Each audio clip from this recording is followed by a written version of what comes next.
오늘 말씀의 제목은 손이 손에서 건지신지라입니다. 에스라를 중심으로 한 제2차 귀환자들은 엄청난 양의 금은으로 된 기명과 보화를 소유하고 있었습니다. 에스라 일행 중에는 많은 수의 부녀자와 어린이, 노역자들이 함께 있었습니다. 이들이 4개월에 걸쳐 험난한 길을 무사히 지나 목적지에 도착한다는 것은 당시의 치안이라든가 시대적인 상황을 봤을 때 거의 불가능에 가까운 일이었습니다. 더더군다나 에스라는 페르시아 왕이 제공하는 어떤 군사적 도움도 거부했습니다. 그럼에도 불구하고 그들은 무사히 그 험난한 길을 통과하여 예루살렘에 도착하였다라고 말하고 있습니다. 마치 다니엘의 세 친구가 뜻을 정하여 왕의 음식과 그가 마시는 포도주로 자기를 더럽히지 않기로 결단하지요. 그것을 선포하고 그대로 실행에 옮깁니다.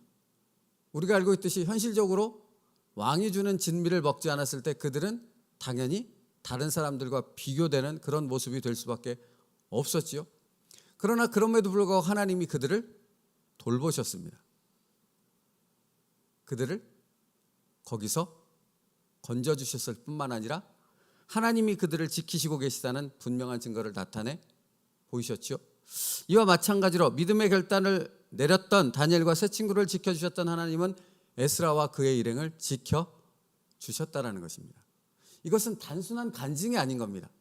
하나님께서 이렇게 역사하셨더라, 하나님께서 이렇게 이랬던 나를 이렇게 바꿔주셨더라 하는 어떤 간증의 이야기가 아니라는 것입니다. 여기에는 훨씬 더 중요한 의미를 담고 있다는 것입니다. 그래서 이것에 대해 에스라는 이렇게 표현하고 있는 것입니다. 31절에 첫째 달 12일에 우리가 아하와 강을 떠나 예루살렘으로 갈새 우리 하나님의 손이 우리를 도우사 대적과 길에 매복한 자의 손에서 건지신지라. 여기 표현을 보면요, 우리 하나님의 손이 우리를 도우사 대적과 길에 매복한 자의 손에서 건지신지라. 오늘 말씀의 제목처럼 손이 손에서 건지셨다는 표현을 하고 있는 것입니다. 이는 이스라엘 귀환자들이 자신들만의 힘으로는 헤어나올 수 없는 대적들과 강도들과 수많은 위협들 속에서 무사히 예루살렘에 도착할 수 있었던 원인이 무엇인가를 강조하고 싶은 것입니다. 그 원인이 무엇입니까? 하나님의 손. 신인 동영론이라는 표현법이 있습니다. 그러니까 마치 하나님을 사람처럼 표현하는 것이죠. 그러니까 하나님의 손을 사람의 손으로 비유해서 정말 실제적으로 우리를 도우셨고 실제적으로 역사하셨고 실제적으로 우리를 현실의 삶 속에서 건지시고 지키시고 보호하셨다. 하나님의 손이. 이 부분을 강조하고 싶은 것입니다. 사실은 이 하나님의 손이라는 표현은 에스라서에서 계속 등장하고 있다는 사실을 우리는 확인했지요. 7장 9절에 하나님의 선한 손에 도우심을 입어, 7장 28절에 내 하나님 여호와의 손이 내 위에 있으므로 내가 힘을 얻어, 8장 18절에 우리 하나님의 선한 손에 도우심을 입고 라고 표현하고 있습니다. 하나님의 강권적인 도우심의 역사가 얼마나 실제적이었고 현실적이었는가 하는 부분을 하나님의 손이라는 표현을 통해서 에스라는 분명하게 아주 또렷하게 증거하고 있는 것입니다. 여러분, 이것은 하나님의 손이라는 말 속에는 무엇이 포함되어 있는 것입니까?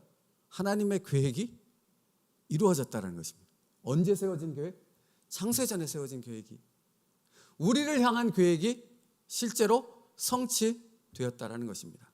하나님의 섭리가 이스라엘이 멸망했고, 그러니까 예루살렘 성벽이 무너져 버렸고 성전이 무너져 버렸고 이스라엘 백성은 포로로 잡혀왔음에도 불구하고 하나님은 여전히 살아계실 뿐만 아니라 하나님은 여전히 이스라엘의 하나님 되어주셔서 이스라엘 백성을, 당신이 택한 백성을 지키시고 보호하시고 인도한다는 사실을 에스라는 분명하게 선포하고 있는 것입니다. 사랑하는 성도 여러분, 이것이 얼마나 중요한 표현이 되어지는가 하는 부분을 오늘 묵상하려 하는 것입니다. 지금 하나님의 손 그리고 대적들의 손이라는 표현을 통해서 둘 다 손이라고 사용하고 있잖아요. 똑같은 손이라는 표현으로 우리 말로는 표현되고 있지만 히브리어 원어를 보면 다릅니다. 하나님의 손이라는 표현은 권능이라는 의미를 가지고 있는 야드라는 단어를 사용합니다. 그리고 매복자의 손이라는 단어는 카프라는 단어를 사용하는데 이것은 짐승의 발이라는 의미를 갖고 있습니다.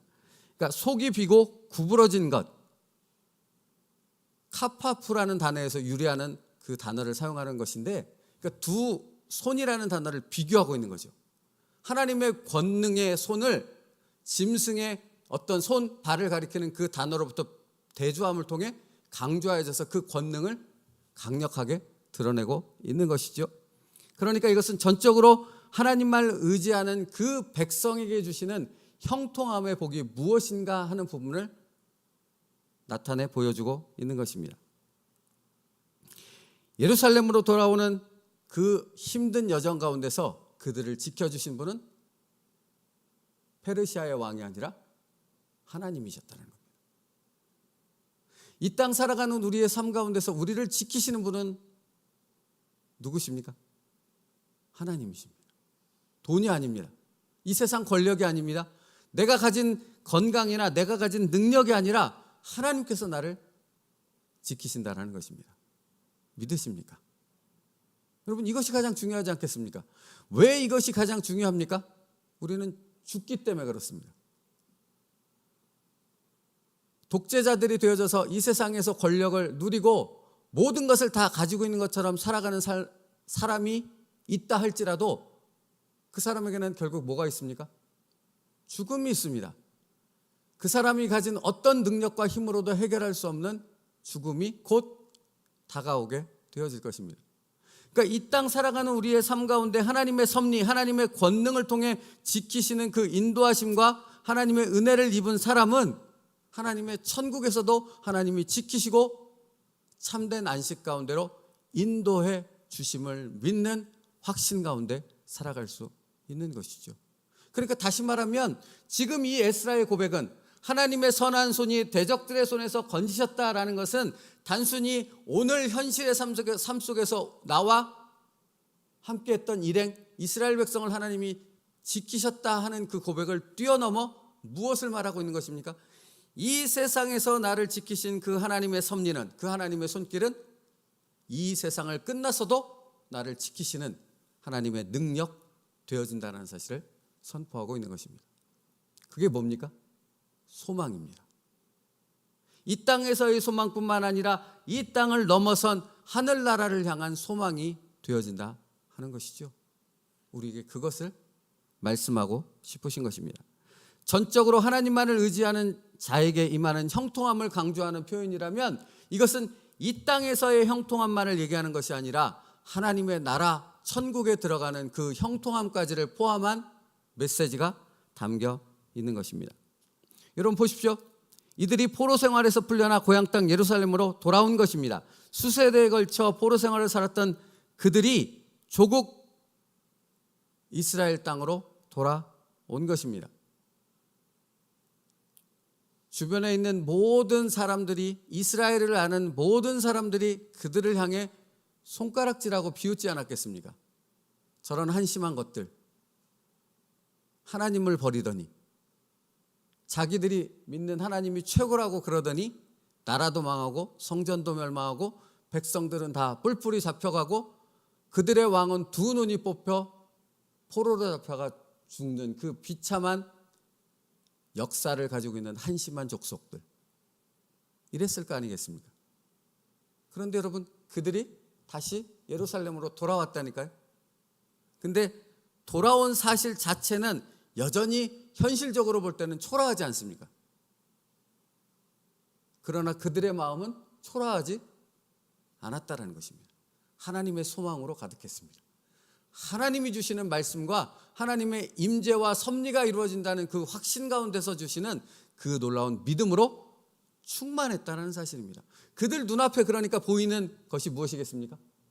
다시 완공되어진, 다시 재건되어진 제2 예루살렘의 성전입니다. 비록 솔로몬의 제1 예루살렘 성전에 비한다면 아무것도 아닌 초라한 모습에 불과하겠지만 그러나 하나님께서 다시 이스라엘 가운데 함께 하시며 그들을 인도하신다는 분명한 증거가 되어지는 예루살렘 성전이 그들의 눈앞에 보였던 것입니다. 그들이 할렐루야를 외치며 하나님을 찬양했을 그 기쁨의 찬양과 기도가 여러분 눈앞에 보여지지 않으십니까? 그러면 우리에게 이 메시지를 주는 하나님의 뜻은 무엇이겠습니까? 우리의 삶 속에서 보기 원하시는 우리의 모습이 바로 이와 같은 믿음의 자녀의 모습이기를 하나님이 바라신다라는 것입니다. 현실 가운데 젖어 그 현실에만 내 눈이 갇혀서 내 생각이 갇혀서 거기에만 힘들어하는 자가 아니라 그것을 뛰어넘어 그 모든 것을 인도하시는 그 놀라운 하나님의 손을 의지할 수 있는 믿음의 백성의 고백, 믿음의 백성의 찬양과 경배가 하나님 앞에 우리의 입술을 통해 우리의 삶을 통해 올려지기를 간절히 바라신다라는 것입니다. 오늘 드리는 예배가 그런 하나님 앞에 드리는 믿음의 예배가 될 수 있기를 간절히 바랍니다. 더불어서 여러분의 삶이 그런 믿음의 선포가 있는 소망이 있는 삶이 되어지기를 간절히 바랍니다. 그것이 오늘 하나님이 우리에게 주시는 메시지입니다. 이스라엘의 전능하신 하나님의 손이 이 모든 역사를 이루셨다라고 그들이 고백할 수 있는 것처럼 우리 또한 우리의 삶을 인도하시는 그 하나님의 권능과 역사의 손길을 찬양하며 그것을 간증할 수 있는 하나님의 백성들의 고백되어지길 간절히 바랍니다. 여러분 보십시오. 그러므로 하나님은 우리에게 이런 메시지를 던지고 있는 것입니다. 하나님의 말씀 가운데 회복되어지는 믿음의 자녀 되어지길 원한다는 것입니다. 하나님의 능력이 역사하는 삶을 살아가며 믿음으로 그것을 선포하며 이 세상을 변화시킬 수 있는 하나님의 도구 되어지는 하나님의 백성들 되어지길 원한다는 것입니다. 그러면 여러분 보십시오. 실패자로, 패배자로, 아무것도 바람이 없는, 소망이 없는, 기대가 없는 그런 하나님의 자녀가 그런 하나님의 도구가 될 수 있겠습니까? 그걸 도대체 어디다 쓸 수 있겠습니까? 낙담하여져서 자기의 삶조차도 어찌어찌 할 줄 몰라서 그 안에 주저앉아서 자포자기의 심정으로 살아가고 있는 그런 사람을 하나님이 쓸 수 있겠습니까? 마치 로뎀나무 아래서 하나님 지금이 딱 죽여주시기에 마땅한 것 같습니다. 딱 적당한 것 같습니다. 지금 날 죽여 주십시오라고 고백하는 엘리야를 하나님이 어디다 쓸 수 있겠습니까? 그렇지 않습니까? 그래서 하나님은 그런 절망 가운데 있는 엘리야를 어떻게 하시죠? 회복시키십니다. 먼저 만지십니다. 먼저 그의 마음을 하나님의 말씀을 들려줌을 통해 바꾸십니다. 그리고 다시 그를 사용하시죠. 여러분 오늘의 메시지가 여러분의 심령을 회복시킬 수 있는 하나님의 능력의 말씀 되어지길 간절히 바랍니다. 우리를 쓰시고자 함입니다. 우리의 삶 가운데 역사하셔서 그 삶에 하나님의 능력이 나타나는 것을 넘어서서 우리를 통해 하나님의 나라를 세우시고자 하는 하나님의 거룩한 뜻이 이루어지는 그 능력의 하나님의 말씀을 우리에게 주시고 있는 것입니다. 그 말씀을 붙잡고 일어설 수 있는 저와 여러분 되어지길 바랍니다. 하나님이 우리를 쓰실 것입니다. 하나님이 우리를 이스라엘이 이렇게 예루살렘으로 돌아와 하나님을 찬양하며 그 놀라우신 하나님을 간증하였던 것처럼 우리의 삶을 통해 그런 놀라운 하나님을 간증할 수 있는 우리로 사용하여 주실 줄 믿습니다. 그러므로 오늘 그 소망 가운데 하나님 앞에 나아가 기도하는 저희들 되기 원하고 더불어서 그 소망이 천국에까지 이르게 되어지는 믿음의 고백으로 나아갈 수 있는 우리의 기도 되어지길 원합니다. 하나님께서 이루어 주실 줄 믿습니다. 하나님께서 응답해 주실 줄 믿습니다. 기도하겠습니다. 살아계신 하나님 감사합니다. 다 무너져 버렸고 아무런 소망도 없고 현실적으로 봤을 때는 그 어떤 것도 기댈 것이 없는 에스라와 그의 일행들을 하나님은 말씀 가운데서 지키시고 그들의 삶 가운데서 하나님의 역사하심을 통해, 인도하심을 통해 살아계신 하나님을 증거하며 찬양할 수 있는 에스라와 그의 일행이 되게 하셨습니다. 그 모든 일을 이루신 분이 하나님이시며 하나님의 손임을 그들을 통해 알게 하셨습니다. 아버지 하나님, 우리도 우리의 삶 속에서 역사하시는 하나님의 손을 만나게 하여 주옵소서. 그리고 그 하나님을 찬양할 수 있는 우리의 입술 되게 하여 주옵소서. 이제는 우리의 삶의 자리에서 일어나 놀라우신 하나님의 섭리가 우리의 삶 가운데 이루어지고 있음을 고백하기에 우리 또한 하나님의 도구로 쓰임받기에 주님 여기 있사오니 나를 사용하여 주시옵소서라는 고백 가운데로 나아갈 수 있는 믿음의 선포가 있도록 인도하여 주시옵소서. 예수님의 이름으로 기도 올리옵나이다. 아멘.